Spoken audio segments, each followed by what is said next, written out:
Hi hello నమస్తే good morning అందరికీ శుభోదయం. న్యూస్ ట్యాప్ మార్నింగ్ హెడ్లైన్స్కి స్వాగతం. ఆంధ్రప్రదేశ్కు సంబంధించిన ప్రధాన వార్తాపత్రికల్లో వచ్చిన వార్తలేంటో ఒకసారి చూసుకుంటే కనుక ముందుగా ఆంధ్రజ్యోతి పత్రికలో ప్రధాన బ్యానర్ ఐటమ్గా వచ్చిన న్యూస్ ఐటమ్, గదుల్లోనూ గోల్మాల్ గోవిందా. దర్శనం బాగా జరిగిందా? ఎక్కడ బస చేశారు? తిరుమలకు వెళ్ళి వచ్చిన వారిని సర్వసాధారణంగా అడిగే ప్రశ్నలు ఇవి. కొండ మీద అకామిడేషన్కు అంత గిరాకీ, అందులోనూ కాటేజీలు, స్పెషల్ గెస్ట్ హౌస్లకు మరింత డిమాండ్. వైసీపీ హయాంలో ఈ డిమాండ్ను బాగా సొమ్ము చేసుకున్నారు, దాతల పేరుతో దండుకున్నారు. కొందరు దళారులు, సిబ్బంది కలిసి చేసిన ఈ దందా తాజాగా బయటికి వచ్చింది. గదుల విషయంలో గందరగోళం, ఉన్న వసతిని సమర్థంగా వినియోగించడంపై అదనపు కార్యనిర్వహణాధికారి వెంకయ్య చౌదరి దృష్టి సారించినప్పుడు ఈ కుంభకోణం బయటపడింది. టీటీడీ కాటేజీలు, గెస్ట్ హౌస్ల బుకింగ్లో స్కామ్, జగన్ జమానాలో భారీ కుంభకోణం. దాతలకు ఏటా కొన్ని రోజులు ఉచిత వసతి, 20 ఏళ్లు దాటితే డోనర్ల లేఖలు చెల్లవు, అయినా వారి పేరుతో నకిలీ లేఖల సృష్టి, దళారులతో కొందరు సిబ్బంది కుమ్మక్కు. ఆన్లైన్లో ఉచితంగా గదుల బుకింగ్, భక్తుల నుంచి సొమ్ములు వసూలు, 5 ఏళ్ల పాటు చెలరేగిన గదుల మాఫియా, 200కు పైగా కాటేజీల దుర్వినియోగం, టీటీడీకి కోట్లల్లో నష్టం అని చెప్పేసి ఆంధ్రజ్యోతి పత్రికలో ప్రధాన బ్యానర్ ఐటమ్గా ఇచ్చారు. గత వైకాపా ప్రభుత్వం ఏదైతే ఉందో ఆ ప్రభుత్వం 5 ఏళ్ళు ఉందో ఆ సమయంలో టీటీడీలో ఏవైతే కనుక అకామిడేషన్కి సంబంధించి కాటేజీలు అవ్వచ్చు, స్పెషల్ గెస్ట్ హౌస్లు అవ్వచ్చు, ఇలాంటివన్నీ ఉన్నాయి కదండి, వీటిని దుర్వినియోగం చేశారు. అంటే దీనికి సంబంధించి అంటే ఆ గదులను ఎవరికి కేటాయించాలి ఏంటి అన్న దాంట్లో కూడా గోల్మాల్ చేశారు. దీనివల్ల టీటీడీకి కోట్ల రూపాయల నష్టం వాటిల్లింది అని చెప్పేసి ప్రధానంగా ఆంధ్రజ్యోతిలో ఇచ్చిన న్యూస్ అండి. ఇక ఇంకో మరో న్యూస్ ఐటమ్ చూసుకుంటే, అటవీ శాఖ పచ్చగా కలకలలాడాలి, ముందు వరుసలో నిలిపేలా పనిచేయాలి, సమస్యల పరిష్కారంపై నివేదిక ఇవ్వండి, అటవీ భూముల పరిరక్షణకు ప్రత్యేక డ్రైవ్, ఎర్రచందనం అక్రమ రవాణాపై పటిష్ఠనిగా, అటవీ ఉత్పత్తుల ఆదాయం పెంపుపై ప్రణాళిక, అధికారులకు డిప్యూటీ సీఎం పవన్ ఆదేశాలు, సిబ్బంది కొరతను సీఎం దృష్టికి తీసుకెళ్తారని వెల్లడి. ఓకే, అటవీ శాఖ ఏదైతే ఉందో అడవులు ఉన్నాయో అవన్నీ కూడా పచ్చగా కలకలలాడాలి అని చెప్పేసి ప్రధానంగా డిప్యూటీ సీఎం పవన్ కళ్యాణ్ దానిపైన దృష్టి సారించారండి. అందులో అటవీ శాఖలో దీర్ఘకాలికంగా ఉన్న సమస్యలు ఏవైతే ఉన్నాయో వాటి పరిష్కార దిశగా కూడా వాటిని సీఎం దృష్టికి తీసుకెళ్తారని చెప్పారు. అలాగే ఎర్రచందనం అక్రమ రవాణాపై నిఘా పటిష్టంగా ఉంచండి, అలాంటి వాటిని కట్టుదిట్టం చేయాలని చెప్పేసి కూడా చెప్పారు. ఇంకొకటి, ఈ సమస్యలు ఏవైతే ఉన్నాయో అంటే ఎర్రచంద్రం అక్రమ రవాణా అవ్వచ్చు, లేదా దాంట్లో ఉన్న ఏదైతే అటవీ భూముల పరిరక్షణకు సంబంధించి ఏవైతే సమస్యలు ఉన్నాయో ఆ సమస్యల పైన ఒక నివేదిక ఇవ్వండి, అంటే సమస్యలే కాదు వాటికి పరిష్కారాలని సూచిస్తూ ఒక నివేదిక ఇవ్వండి అని చెప్పేసి డిప్యూటీ సీఎం అయితే చెప్పారు. ఉన్న సమస్యల్ని అలాగే ఏదైతే సిబ్బంది కొరత ఉందో ఆ సిబ్బంది కొరతని కూడా సీఎం దృష్టికి తీసుకెళ్తారని చెప్పేసి డిప్యూటీ సీఎం గారు అయితే చెప్పారండి. ఇక ఇంకొక ప్రధాన వార్త చూసుకుంటే, సిజేరియన్ చేయించుకునైనా కనేద్దాం, ఫిబ్రవరి 20 నుంచి జన్మత పౌరసత్వ హక్కు రద్దు అమల్లోకి, ఆలోపే పిల్లల్ని కనేందుకు ఆసుపత్రులకు క్యూ కడుతున్న భారతీయ దంపతులు. ఓకే, ట్రంప్ ప్రమాణ స్వీకారం చేసిన వెంటనే చెప్పిన నిర్ణయాల్లో, తను తీసుకున్న నిర్ణయాల్లో జన్మత వచ్చే పౌరసత్వ హక్కు ఏదైతే ఉందో దాన్ని రద్దు చేస్తామనేసి. సో ఈ నేపథ్యంలో ఎవరైతే అంటే మహిళలు ప్రెగ్నెన్సీతో ఉన్నారో, గర్భంతో ఉన్నారో వాళ్ళు ఏంటంటే కనుక సిజేరియన్ చేయించుకొనైనా సరే త్వరగా పిల్లల్ని కనేద్దాం, అంటే నెలలు నిండకపోయినా కూడా పిల్లల్ని కనేద్దాం అని చెప్పేసి క్యూ కడుతున్నారంట హాస్పిటల్కి. ఎందుకంటే కనుక మరి పౌరసత్వం రద్దు అవుతోంది చెప్పేసి ట్రంప్ వెల్లడించారు కాబట్టి నిర్ణయం. ఆ నేపథ్యంలో మహిళల్లో అంటే చాలా దేశాల నుంచి ప్రజలు ఉన్నారు అమెరికాలో, ముఖ్యంగా భారతీయులు చాలా లక్షల మందిలో ఉన్నారు అమెరికాలో. వీళ్ళలో ట్రంప్ తీసుకున్న నిర్ణయం అయితే కనుక గుబులు పుట్టించింది.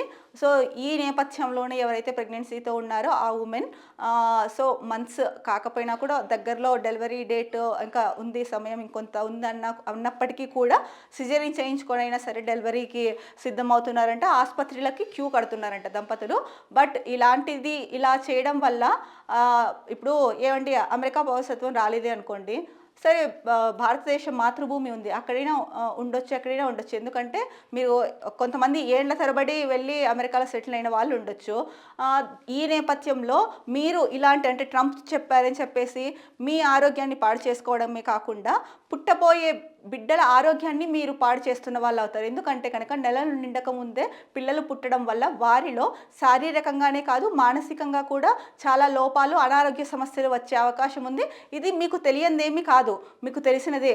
కాకపోతే పౌరసత్వం రద్దు చేస్తారన్న విషయాన్ని ఒక్కటే దృష్టిలో పెట్టుకొని మీరు ఇలాంటి నిర్ణయాలు తీసుకోవడం ఏమాత్రం కరెక్ట్ కాదు.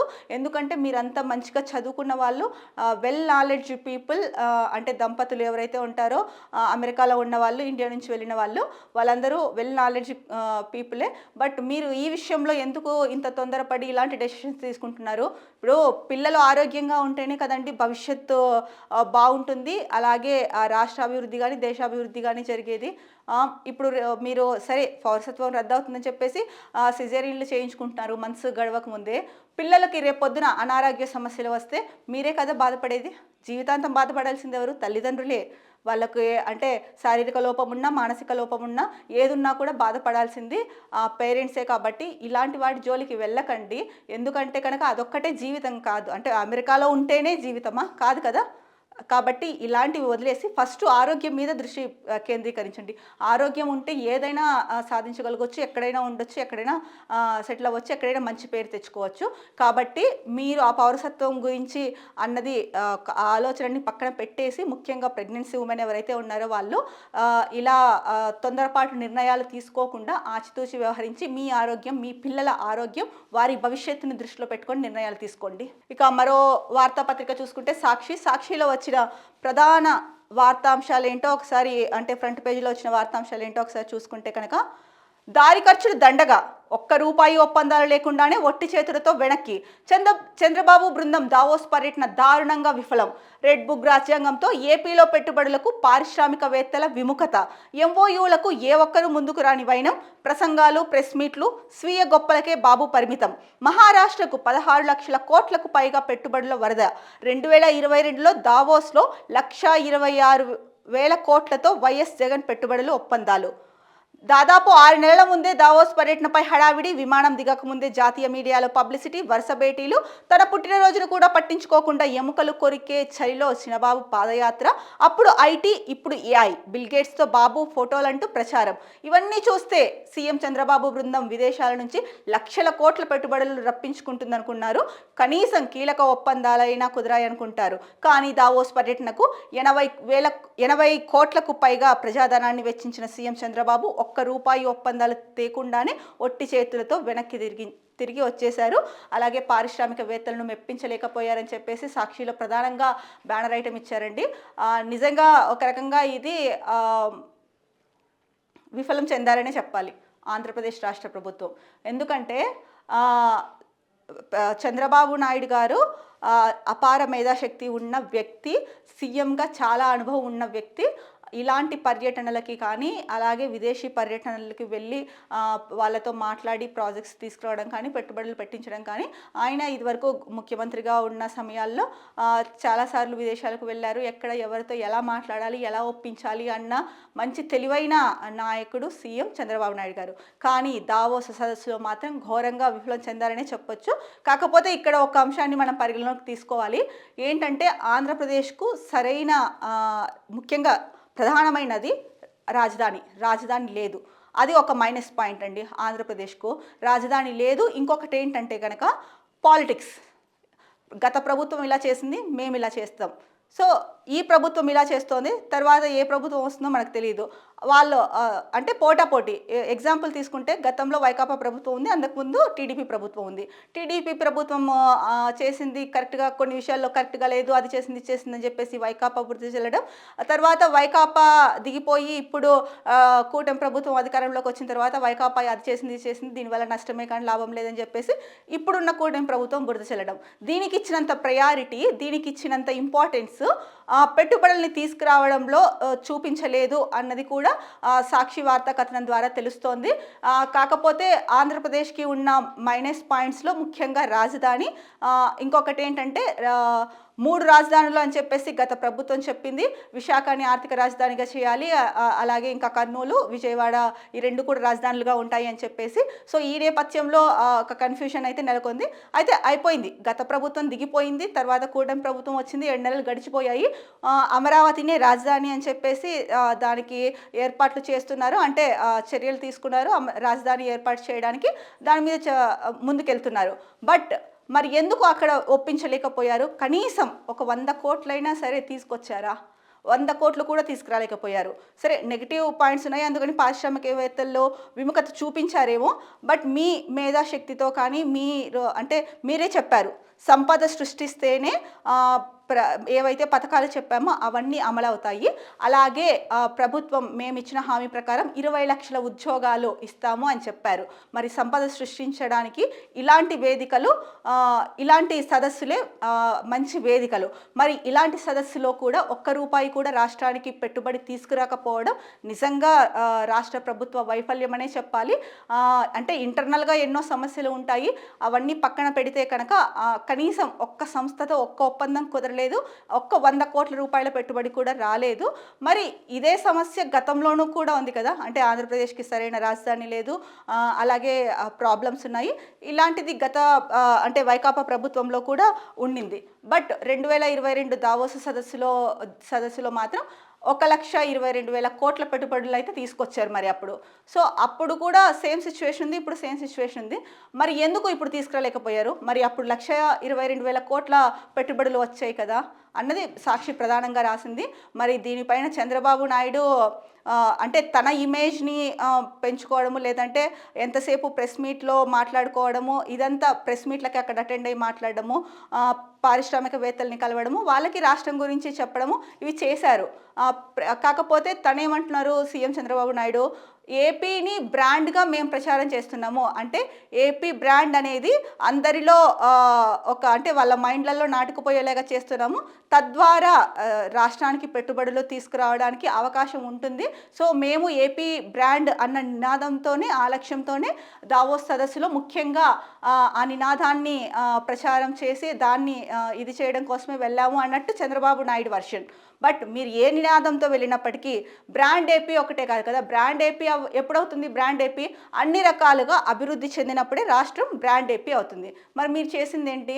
సరే రాష్ట్రం గురించి చెప్పారు, రాష్ట్రంలో ఉన్న అనుకూలతలు, పరిశ్రమలు పెట్టడానికి ఉన్న అనుకూలతలు, ప్రభుత్వం ఇచ్చే ప్రోత్సాహకాల గురించి చెప్పారు. మీరే అన్నారు సీఎం గారు, ఈజ్ ఆఫ్ ద డూయింగ్ కాదు, స్పీడ్ ఆఫ్ ద డూయింగ్ విధానంలో మేము అనుమతులు ఇస్తామని కూడా. బట్ సదస్సు అయితే అయిపోయింది, ప్రాజెక్ట్ ఒకటి రాలే, ఒప్పందం ఒకటి కుదరలా, ₹1 కూడా రాష్ట్రానికి అయితే రాలేదు. మరి ఎక్కడ ఏం మిస్టేక్ జరిగింది? సో మీరు చేశారు అంటే అందరితో కలిశారు, బిల్ గేట్స్, ప్రముఖ పారిశ్రామికవేత్తలు, దిగ్గజ కంపెనీల పారిశ్రామికవేత్తలతో మీరు ఇటువైపు లోకేష్ ఇద్దరు కలిసి చర్చలు అయితే జరిపారు. బట్ అవి మరి ఒప్పందాలని అంటే కొంతైనా పెట్టుబడుల్ని ఎందుకు తీసుకురాలేకపోయాయి అన్నది మీకే బాగా తెలియాలి. మీరే చెప్పాలి, ప్రజలందరికీ చెప్పాల్సిన అవసరం ఎంతైనా ఉంది. ఎందుకంటే దీనిపైన ప్రజలందరూ చాలా హోప్స్ పెట్టుకున్నారు. సంపద సృష్టి కలిగితేనే అభివృద్ధి పథంలో ముందుకెళ్తామని చెప్పేసి. సో దీనికి మీరు ప్రజలకి సమాధానం చెప్పాల్సిన అవసరం అయితే ఇంకా ఎంతైనా ఉంది. ఇక మరో ముఖ్యమైన వార్త, పోలవరానికి ఉరేసి బనకచెర్లకు గోదావరి బనకచెర్ల అనుసంధానంపై కేంద్రానికి రాష్ట్రం పంపిన నివేదికపై నిపుణుల విస్మయం. పోలవరం ప్రాజెక్టులో 42 మీటర్ల నుంచి బనకచెర్లకు నీటిని తరలించేలా ప్రతిపాదన. కానీ ప్రాజెక్టులో నీటి మట్టం 41.15 మీటర్లకే అంగీకరించిన రాష్ట్ర ప్రభుత్వం ఆ స్థాయిలో నీటిని నిల్వ చేస్తే ఆయకట్టుకే నీలవందంటున్న నిపుణులు. ఇక బనకచెర్లకు జలాల తరలింపు అసాధ్యమని స్పష్టీకరణ. 45.72 మీటర్లలో నీటిని నిల్వ చేస్తేనే వరదను గరిష్టంగా ఒడిసిపట్టే అవకాశం ఉందని చెప్పేసి నిపుణులు అయితే చెప్తున్నారు. మరి అలాంటప్పుడు ప్రభుత్వం ఎలా ఇలాంటి నిర్ణయం తీసుకుంది అన్నది, అంటే నిర్ణయం తీసుకొని గోదావరి బనకచెర్ల అనుసంధానంపై కేంద్రానికి రాష్ట్రం ఏదైతే పంపిందో నివేదిక, ఈ నివేదిక పైన వాళ్ళే విస్మయం, అంటే సంబంధిత నిపుణులు ఉంటారు కదండి ఈ ప్రాజెక్టులకు సంబంధించి, నీటిపారుదల రంగానికి సంబంధించి, వాళ్ళే విస్మయం వ్యక్తం చేశారు. అంటే మరి ప్రభుత్వ నిర్ణయం ఎలా ఉంది అన్నది ఒకసారి పునః పరిశీలించుకోవాలి.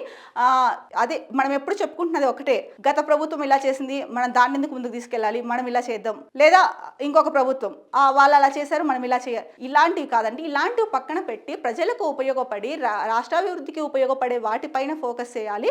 మరి మీరు ఈ ఇదేంటి బనకచెర్లకు గోదావరి నీళ్ళని పంపిస్తామని చెప్పేసి ఎలా చెప్తున్నారు? ఎందుకంటే పోలవరం ప్రాజెక్టులో 42 మీటర్ల నుంచి బనకచెర్ల నీటిని తరలించేలా ప్రతిపాదన పెట్టారు. మరి ఇక్కడ ఈ ప్రాజెక్టులో అయితే నీటి మట్టం 41.15 మీటర్లకే రాష్ట్ర ప్రభుత్వం అంటే మీరే అంగీకరించారు. ఆ స్థాయిలో నీటిని నిల్వ చేస్తేనే ఆయకట్టుకు నీళ్ళు అందవు అంట. మరి అలాంటప్పుడు ఇక బనకచెర్లకు మీరు నీటిని ఎలా తరలిస్తారు? దీనిపైన మీరు ఎలా అంటే మీ ఆలోచన ఏంటి అన్నది ఇక్కడ క్లారిటీగా అయితే లేదు. మరి మీరు ఏ ఉద్దేశంతో ఈ నిర్ణయం తీసుకున్నారు అన్నది కూడా తెలియట్లేదు. మీరు అంటే నీటి స్థాయి అంటే దానికి ఏదైతే ఆ ప్రాజెక్టులో నీటి మట్టము 41.15 మీటర్లకే మీరు అంగీకరించారు. ప్లస్ ఆ స్థాయిలో నిల్వ చేసిన నీళ్ళే ఆయకట్టుకు అందవు అన్నప్పుడు ఇక బనకచెర్లకు ఎలా తరలిస్తారు నీళ్లు? దీనికి కూడా మీరు సమాధానం చెప్పాలి. ఎవరికి? రాష్ట్ర ప్రజలకి. ఇంకొకటి 45.72 మీటర్లలో నీటిని నిల్వ చేస్తేనే వరదను గరిష్టంగా ఒడిసి పట్టే అవకాశం ఉందని కూడా చెప్పారు. ఏదైతే మీరు రిపోర్ట్ పంపించారో ఆ రిపోర్ట్ని చూసి సంబంధిత నిపుణులు నీటిపారుదల రంగ నిపుణులు అవ్వచ్చు, సంబంధిత శాఖ రంగ నిపుణులు అవ్వచ్చు, వాళ్ళే విస్మయం వ్యక్తం చేశారని సాక్షిలో ఇచ్చారు. మరి మీరు ఏపీకి వచ్చేసారు దావోస్ నుంచి నిన్న మధ్యరాత్రి. సో వీటిపైన ఒకసారి దృష్టి పెట్టాల్సిన అవసరం ఎంతైనా ఉంది. ఇక మరో ప్రధాన వార్తాపత్రిక ఈనాడులో వచ్చిన ప్రధాన అంశాలను ఒకసారి చూస్తే, ఇది మా ఏపీ బ్రాండ్, ప్రపంచానికి తెలిపేలా దావోస్లో సీఎం చంద్రబాబు ప్రయత్నాలు, దిగ్గజ పారిశ్రామికవేత్తలతో వరుస భేటీలు, రాష్ట్రంలో పెట్టుబడులకు ఉన్న విస్తృత అవకాశాలపై చర్చ, కొత్త పారిశ్రామిక విధానాల్లోని సౌలభ్యాల ప్రస్తావన. అంటే ఏపీ బ్రాండ్ ఇమేజ్ను పెంచడం ద్వారా రాష్ట్రానికి భారీగా పెట్టుబడుల ఆకర్షణ కోసం నెట్వర్క్ ఏర్పాటు చేయడమే లక్ష్యంగా సాగిన ముఖ్యమంత్రి చంద్రబాబు 4 రోజుల దావోస్ పర్యటన గురువారంతో ముగిసింది. సో దీంట్లో ఏంటంటే ముఖ్యంగా వీళ్ళు చెప్తున్నది అంటే ఈనాడులో చెప్తున్నది ఏంటంటే కనుక చంద్రబాబు నాయుడు చెప్పినది ఏపీ బ్రాండ్ అన్న నినాదము ఆ లక్ష్యంతోనే అంటే పారిశ్రామికవేత్తలకి, ప్రపంచవ్యాప్తంగా ఉన్న దిగ్గజ కంపెనీలకి ఏపీ బ్రాండ్ గురించి ఏపీని తీసుకెళ్లడమే ప్రధాన లక్ష్యంగా దావోస్ పర్యటన జరిగింది అని చెప్పి ఇక్కడ వార్తా కథనం ఇచ్చారు. ఇదైతే ఒకటి దిగ్గజ పారిశ్రామికవేత్తలతో చాలా కంపెనీలతో ప్రతినిధులతో భేటీ అయ్యారు, మీడియాతో మాట్లాడారు, అంతా జరిగింది. బిల్ గేట్స్ని కలవడం అయ్యింది, రాష్ట్రానికి రావాలని కూడా కోరారు, అంతా జరిగింది. ఇప్పుడు ఏం చెప్తున్నారు? 4 రోజుల దావోస్ పర్యటన అయిపోయిన తర్వాత సో బ్రాండ్ ఏపీ అన్న నినాదాన్ని విస్తరించడమే మా లక్ష్యము, ఆ లక్ష్యంగానే దావోస్ పర్యటన జరిగింది అని చెప్పారు. మరి పెట్టుబడులు అయితే ₹1 కూడా తీసుకురాలేదు. సో దాన్ని మరి ఈ విధంగా సమర్థించుకుంటున్నారా, లేకపోతే కనుక నిజంగానే బ్రాండ్ ఏపీ ఇప్పుడు దావోస్ సదస్సుకు వెళ్ళారు. దావోస్ సదస్సుకి ఎందుకు వెళ్తారంటే అక్కడ రకరకాల పెద్ద పెద్ద కంపెనీలు, పారిశ్రామికవేత్తలు అందరూ ఉంటారు. సో ఆయా రాష్ట్రాల వాళ్ళు వెళ్ళినప్పుడు, రాష్ట్ర ముఖ్యమంత్రులు వెళ్ళినప్పుడు ఏంటంటే ఆ రాష్ట్రానికి ఎంతో కొంత పెట్టుబడులు తీసుకురావడం కోసమే ప్రయత్నం చేస్తారు. బట్ ఇక్కడ చంద్రబాబు నాయుడు చెప్తున్నది చూస్తుంటే కనుక కొంత ప్రజల్ని విస్మయానికి గురి చేస్తుందనే చెప్పొచ్చు. బ్రాండ్ ఏపీని విస్తరించే ఉద్దేశంతోనే దావోస్ సదస్సు పర్యటన జరిగింది. అలాగే ప్రముఖ దిగ్గజ పారిశ్రామికవేత్తలతో మాట్లాడడం జరిగింది అన్నారు. మీరు అందరితో మాట్లాడారు, నిజమే, దిగ్గజ పారిశ్రామికవేత్తలతో మాట్లాడారు, ప్రముఖ పారిశ్రామికవేత్తలతో మాట్లాడారు. అలాగే మీడియాలో కూడా రాష్ట్రం గురించి, ఆంధ్రప్రదేశ్ రాష్ట్రం గురించి చెప్పారు, ఉన్న అనుకూలతల పైన చెప్పారు, అలాగే భారతదేశం గురించి కూడా చెప్పారు. ఇదంతా ఓకే అండి, బాగుంది. మరి ఒక్క ప్రాజెక్ట్ అయినా తీసుకురావాలి కదా, ఒక్క పెట్టుబడి అయినా తీసుకురావాలి కదా. ఓన్లీ ఏపీ బ్రాండ్ నినాదాన్నే అక్కడ ప్రచారం చేయాలి, అదే లక్ష్యంగా దావోస్కి వెళ్ళాము, అదే లక్ష్యం అని చెప్పడం ఎంతవరకు కరెక్ట్? సో దీనిపైన అయితే ప్రజలు సంతృప్తిగా లేరు. చాలామంది ప్రజల్లో ఇప్పుడే అంటే చాలామంది అనుకుంటున్నది ఏంటంటే రోజు అంటే ఫస్ట్ రోజు అయిపోయిన తర్వాత సెకండ్ రోజు సరే ఈ రోజైనా ఏదో ఒక ఒప్పందం కుదురుతుంది, ఏదో ఒక ప్రాజెక్ట్ వస్తుంది అని ఎదురు చూసిన వాళ్ళు చాలామంది ఉన్నారు. ఎందుకంటే నిరుద్యోగ సమస్య ఉంది. సో మీరు చెప్పిన 20 లక్షల ఉద్యోగాలు ఇవ్వాలన్నా కూడా సో ఇలాంటి వేదికల ద్వారా వచ్చే పెట్టుబడులు కూడా చాలా ముఖ్యం కాబట్టి సో చాలా ఆశలు పెట్టుకున్నారు. సో ఆ ఆశలన్నీ ఇక గణతంత్ర రాజసం ఏటికొప్పాక సోయగం. గణతంత్ర దినోత్సవ సన్నాహక పరేడ్లో గురువారం ప్రదర్శించిన ఆంధ్రప్రదేశ్ శకటం వీక్షకులను ఆకట్టుకుంది. ఏటికొప్పాక బొమ్మలతో ముస్తాబైన శకటం దేశ రాజధాని ఢిల్లీలో రాష్ట్ర కళా సాంస్కృతిక వైభవాన్ని చాటింది. ఏటికొప్పాక బొమ్మలు ఏవైతే ఉన్నాయో వాటితో ముస్తాబైన శకటం అండి. చూడ్డానికి చాలా అందంగా ఉంది. ముందర వినాయక స్వామి, వెంకటేశ్వర స్వామి, అలాగే ఇక్కడ బొమ్మలైతే ఏవైతే ఉన్నాయో వాటితో ముస్తాబైన శకటం అయితే కనుక దేశ రాజధాని ఢిల్లీలో రాష్ట్ర కళా సాంస్కృతిక వైభవాన్ని చాటి చెప్పింది అని చెప్పేసి వార్త ఇచ్చారు. ఇక్కడ అంటే ఇప్పుడు గణతంత్ర దినోత్సవం రోజు పరేడ్ నిర్వహిస్తారు కదండి. అంటే వివిధ రాష్ట్రాలకు సంబంధించిన శకటాలు అయితే వెళ్తాయి. సో ఆంధ్రప్రదేశ్ రాష్ట్రం నుంచి ఏటికొప్పాక బొమ్మలతో ముస్తాబైన శకటం అయితే రెడీ అయింది. అక్కడ పరేడ్ గ్రౌండ్లో ప్రదర్శించడం కూడా జరిగింది. సో వీక్షకులని చాలా బాగా ఆకట్టుకుంది ఈ శకటం అని చెప్పేసి న్యూస్ ఇచ్చారు. ఇక ఇంకొక ప్రధానమైన వార్త అండి, విశాఖ ఉక్కు ప్రైవేటీకరణ జరగదు, ఉద్యోగుల వేతన బకాయిలు త్వరలో చెల్లిస్తాం, విలీనానికి సెయిల్ అంగీకరించిందనేది అవాస్తవం, కేంద్ర సహాయ మంత్రి శ్రీనివాస వర్మ. మనకి తెలిసిందే, రివైవల్ ప్యాకేజీ కింద విశాఖ ఉక్కుకి కేంద్ర ప్రభుత్వం 11,440 కోట్ల రూపాయలను విడుదల చేసింది. ఏదైతే ఉక్కు పరిశ్రమ కష్టాల్లో కూరుకుపోయిందో దాటి నుంచి బయటపడేయడానికి, అలాగే ఉద్యోగుల బకాయిలు ఏవైతే ఉన్నాయో వాటిని కూడా క్లియర్ చేయడానికి. సో ఈ నేపథ్యంలో విశాఖ ఉక్కుని ప్రైవేటీకరణ చెయ్యము అని చెప్పేసి అయితే కనుక క్లారిటీగా ఇక్కడ చెప్పలేదు అని చెప్పి ఒకవైపు ఉద్యోగుల్లో ప్రజల్లో కూడా ఉండింది, అటు ప్రతిపక్షాలు కూడా దానిపైన ఆందోళన చేశాయి అంటే మాటల ద్వారా. సో ఎట్టకేలకు కేంద్ర సహాయక మంత్రి ఎవరైతే ఉన్నారో శ్రీనివాస్ వర్మ ఈయన చెప్పారు, విశాఖ ఉక్కు ప్రైవేటీకరణ అనేది జరగదు, త్వరలోనే ఉద్యోగుల బకాయిలు ఏవైతే ఉన్నాయో అవన్నీ కూడా చెల్లిస్తాము, సెయిల్ కంపెనీ అంటే సెయిల్లో విలీనం చేయడానికి, ఉక్కు పరిశ్రమని సెయిల్లో విలీనం చేయడానికి సెయిల్ కంపెనీ అంగీకరించింది అనేది అవాస్తవము అన్నారు. సో ఏంటంటే ఇది ఒక గుడ్ న్యూస్, ఉక్కు పరిశ్రమ విశాఖ స్టీల్ ప్లాంట్ అయితే కనుక ప్రైవేటీకరణ జరగదు అన్నది కేంద్ర సహాయక మంత్రి చెప్పారు. కాబట్టి దీనిపైన ఇంకా ఒక రకంగా చెప్పాలంటే టెన్షన్ వీడిందనే చెప్పాలి. ఇంకొక న్యూస్ ఐటెం చూసుకుంటే, కాగ్నిజెంట్ నుంచి త్వరలో శుభవార్త, ఏపీ ప్రభుత్వ ప్రతిపాదనపై సంస్థ సానుకూల స్పందన, రాష్ట్రంలో టైర్ల తయారీ యూనిట్ పెట్టండి, అపోలో ప్రతినిధుల్ని కోరిన మంత్రి లోకేష్, దావోస్లో పలువురు పారిశ్రామికవేత్తలతో భేటీ. అంటే కాగ్నిజెంట్ త్వరలో రాష్ట్రంలో ఒప్పందాలు పెడుతుంది అన్న ఆశ అయితే కనుక కొంత ఉంది అని చెప్పేసి లోకేష్ మాటల్ని బట్టి చూస్తే తెలుస్తోంది. సో లోకేష్ గారు ఏదైతే ఆశాభావం వ్యక్తం చేస్తున్నారో కాగ్నిజెంట్ నుంచి శుభవార్త. ఇక ఇది మరో ముఖ్యమైన వార్త అండి, ఇది విద్యారంగానికి సంబంధించి. వీసీల నియామకం ఎవరి చేతుల్లోకి, కులపతుల అధికారాలు పెంచేలా యూజీసీ ముసాయిదా అమల్లోకి వస్తే రాష్ట్ర ప్రభుత్వాల పాత్ర నామమాత్రంగా ఉంటుంది. అలాగే దానికి సంబంధించి కింద ఒక ప్రొఫెసర్ గారు చెప్పారు, వర్సిటీలపై రాష్ట్రానికి స్వేచ్ఛ లేకుంటే ఎలా, యూజీసీ నిబంధనలు సమాఖ్య స్ఫూర్తికి విరుద్ధం, రాజకీయాల్లో క్రియాశీలకంగా ఉన్న వారినే గవర్నర్లుగా నియమిస్తున్నారు, వారే వర్సిటీల ఛాన్సలర్గా వీసీలను ఎంపిక చేస్తారనడం సరికాదు. ఈనాడుతో ముఖాముఖిలో న్యాక్ మాజీ డైరెక్టర్ మాజీ వీసీ ఆచార్య విఎస్ ప్రసాద్. సో ఏదైతే వీసీల నియామకం ఎవరి చేతుల్లోకి వెళ్తుంది అని చెప్పేసి ప్రధాన వార్త ఇచ్చారు ఫ్రంట్ పేజీలో. అంటే వీసీల అధికారాలు పెంచేలా యూజీసీ ముసాయిదా అయితే ఏర్పాటు చేస్తోందంట. అది అమల్లోకి వస్తే రాష్ట్ర ప్రభుత్వాలు పాత్ర నామమాత్రంగానే ఉంటుంది. సో ఇక్కడ ప్రొఫెసర్ గారు కూడా అదే వ్యక్తం చేశారు, ఏంటంటే యూజీసీ తీసుకున్న నిబంధనలు సమాఖ్య స్ఫూర్తికి విరుద్ధంగా ఉన్నాయి, రాజకీయాల్లో క్రియాశీలకంగా ఉన్న వాళ్ళనే గవర్నర్లుగా నియమిస్తున్నారు, వారే వీసీలను ఎంపిక చేస్తున్నారు, అంటే యూనివర్సిటీలకి సంబంధించిన వైస్ ఛాన్సలర్లని వాళ్ళే ఎంపిక చేస్తున్నారు. దీనిపైన యూజీసీ ఏం చెప్తుంది అంటే చాలామంది ప్రొఫెసర్స్ నుంచి ఇది ఏదైతే కనుక యూజీసీ నిబంధనలు ఇంతకుముందు ఒక 4-5 డేస్ క్రితం అనుకుంటా వచ్చింది న్యూస్, అప్పుడే ఆందోళన వ్యక్తం చేశారు కొంత, ఇది సరికాదు ఈ నిర్ణయం అని చెప్పేసి.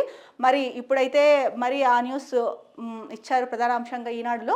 మరి దీనిపైన యూజీసీ అంటే ఈ ప్రొఫెసర్స్ అందరూ చెప్తున్న దాన్ని కూడా తీసుకొని నిర్ణయం ఏమైనా మార్చుకునే అవకాశం ఉందా, లేకపోతే కనుక దీన్ని ఏ విధంగా సమర్థిస్తుంది అన్నది కూడా మనం వేసి చూడాల్సిందే అండి. ఇంకొక న్యూస్ చూసుకుంటే, రామ్ గోపాల్ వర్మకి 3 నెలల జైలు శిక్ష పడిందంట, అరెస్ట్ వారెంట్ జారీ చేసిన ముంబై కోర్టు. చెక్ బౌన్స్ కేసులో అరెస్ట్ అయ్యారండి రామ్ గోపాల్ వర్మకి, అంటే 3 నెలల జైలు శిక్ష విధించింది. ముంబై కోర్టు. కానీ ఆ అమౌంట్ చూసుకుంటే కూడా చాలా తక్కువే అండి. 3,72,219 రూపాయలు చెక్ బౌన్స్. అయితే దీనికి సంబంధించి మరి రామ్ గోపాల్ వర్మ దానిపైన ఫోకస్ పెట్టలేదా లేకపోతే ఏంటి అన్నది తెలీదు. 2018లో మహేష్ చంద్ర అనే వ్యక్తి చెక్ బౌన్స్ కేసులో రామ్ గోపాల్ వర్మ పైన కేసు వేసా. 3 నెలల అరెస్ట్ వారెంట్ను జారీ చేసింది ముంబై కోర్టు. అయితే కనుక మరి ఒకవేళ అరెస్ట్ వారెంట్ జారీ చేసింది, ఏదైతే చెక్ బౌన్స్ అయిందో ఆ అమౌంట్ 3 లక్షల పైచిలకు అమౌంట్ ఏదైతే ఉందో అది చెల్లించమని కూడా చెప్పింది. ఒకవేళ దాన్ని కూడా చెల్లించకపోతే కనుక మరో 3 నెలల సాధారణ శిక్ష ఉంటుంది అని కూడా చెప్పింది. మరి రామ్ గోపాల్ వర్మ దీనిపైన అంటే వేరే కోర్టుకి వెళ్తారా, అంటే పై కోర్టులకు వెళ్తారా, లేకపోతే ఏం చేస్తారో అన్నది చూడాలి. అలాగే రామ్ గోపాల్ వర్మ మీద ఇక్కడ అంటే తెలుగు రాష్ట్రాల్లో కూడా ఆయన పైన కేసులు ఉన్నాయి. ఎప్పుడు ఏదో ఒకటి సంచలనాత్మకంగా మాట్లాడుతూ అంటే తన గురించి తెలిసిందే రామ్ గోపాల్ వర్మ గురించి, ఎవరికి భయపడ్డు ఏమీ చేయడు. కానీ ఎవరికి భయపడకపోయినా పోలీసులకి న్యాయ వ్యవస్థకి భయపడాలి. ఎందుకంటే న్యాయ వ్యవస్థ ఉన్నదే అందుకు కదండి. ఏంటంటే న్యాయ వ్యవస్థ ముందు అందరూ సమానులే. న్యాయ వ్యవస్థని గౌరవించకుండా మన ఇష్టానుసారం చేస్తామంటే కనుక అది కుదరదు. సో మీరు అంటే ఎవరైనా సరే ఎవరితో ఎలా ఉన్నా ఏం చేసినా కూడా పోలీస్ వ్యవస్థ న్యాయ వ్యవస్థ అన్నది ఒకటి ఉంటుంది అన్నది దృష్టిలో పెట్టుకొని ముందుకు వెళ్ళాల్సిన అవసరం ఎంతైనా ఉంది. అది ప్రతి ఒక్కరూ బాధ్యత కూడా. ఇక మరో వార్తాపత్రిక చూసుకుంటే దిశలో వచ్చిన ప్రధాన బ్యానర్ ఐటమ్. సో మనము చూసుకున్నాం, సిజేరియన్స్ కోసం భారీ క్యూ అమెరికాలో. ప్రపంచ వేదికపై ఏపీ బ్రాండ్, ప్రభుత్వ పాలసీలు, అవకాశాలు, ఆలోచనలు వివరించి దిగ్గజ సంస్థలకు ఆహ్వానం ఇచ్చారు చంద్రబాబు నాయుడు గారు దావోస్ పర్యటనలో. ఇంకా ముఖాముఖి భేటీలు, సదస్సులు, చర్చలతో ఏపీని ఆవిష్కరించిన సీఎం చంద్రబాబు మార్క్స్ నుంచి మైక్రోసాఫ్ట్ వరకు ప్రపంచ స్థాయి సంస్థలు సీఈఓలతో చర్చలు. సీఎం దావోస్ పర్యటన ఫలప్రదం అని చెప్పేసి దిశలో ఇచ్చారు. సాక్షిలో అయితే కనుక విఫలమని ఇచ్చారు. మరి ఒక్కొక్క న్యూస్ పేపర్లో ఒక్కొక్కలాగా ఇస్తున్నారు. ఇక ఫిబ్రవరి 6న మంత్రివర్గ సమావేశం. వాట్సాప్ గవర్నెన్స్ పై నిర్ణయం. అమరావతి పోలవరం నిర్మాణ పనులపైన చర్చ. సీఎం మంత్రుల దావోస్ పర్యటన పైన చర్చ. సో ఫిబ్రవరి 6న రాష్ట్ర మంత్రివర్గం సమావేశం జరగనుంది. దానిపైన సో దాంట్లో ఈ మంత్రివర్గ సమావేశంలో ప్రధానంగా చర్చకు వచ్చేది ఏంటంటే వాట్సాప్ గవర్నెన్స్ అమల్లోకి తీసుకొస్తామని చెప్పేసి గతంలో చంద్రబాబు నాయుడు చెప్పారు కొద్ది రోజుల క్రితం. దానిపైన చర్చ ఉంటుంది. అలాగే దావోస్ పర్యటనకి వెళ్ళొచ్చారు కాబట్టి దావోస్లో ఏం జరిగింది ఏంటి అన్నది దానిపైన కూడా చర్చ ఉంటుంది. అలాగే అమరావతి పోలవరం నిర్మాణ పనులు ఎంతవరకు వచ్చాయి ఏంటి అన్న దానిపైన కూడా ముఖ్యంగా ప్రధానంగా ఈ 3 విషయాల మీద చర్చ జరిగే అవకాశం అయితే కనిపిస్తోంది. ఇక మరో ముఖ్యమైన వార్త, డీజీపీగా హరీష్ కుమార్. సీనియారిటీలో ఆయనదే 2వ స్థానం. గత ఎన్నికల సమయంలో డీజీపీగా చేసిన అనుభవం.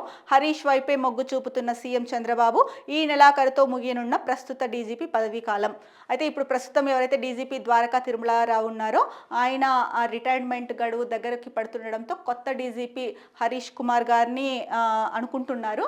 బట్ ఏపీ సీఎం ఎవరైతే ఉన్నారో చంద్రబాబు నాయుడు ఆయన కూడా హరీష్ కుమార్ గారి వైపే మొగ్గు చూపుతున్నారు. ఎందుకంటే ఆయనకు ఇదివరకే అంటే గత ఎన్నికల సమయంలో కూడా డీజీపీగా పనిచేసిన అనుభవం ఉంది. ఆయన అయితే బాగుంటుంది అన్న ఉద్దేశంతో ఆయన వైపే మొగ్గు చూపిస్తున్నారు చంద్రబాబు నాయుడు గారు. మరి చూడాలి హరీష్ కుమార్ గారినే డీజీపీ చేస్తారా లేకపోతే కనుక ఇంకొక పేర్లు ఎవరిదైనా కూడా తీసుకొస్తారా అన్నది వేచి చూడాల్సిన విషయం అండి. ఇది ఇవాల్టి ఆంధ్రప్రదేశ్కు సంబంధించిన న్యూస్ పేపర్స్లో వచ్చిన ప్రధాన వార్తాంశాలు. రేపటి న్యూస్ అనాలిసిస్లో మళ్ళీ కలుద్దాం. అంతవరకు సెలవు, నమస్కారం. Be happy, stay strong, stay healthy.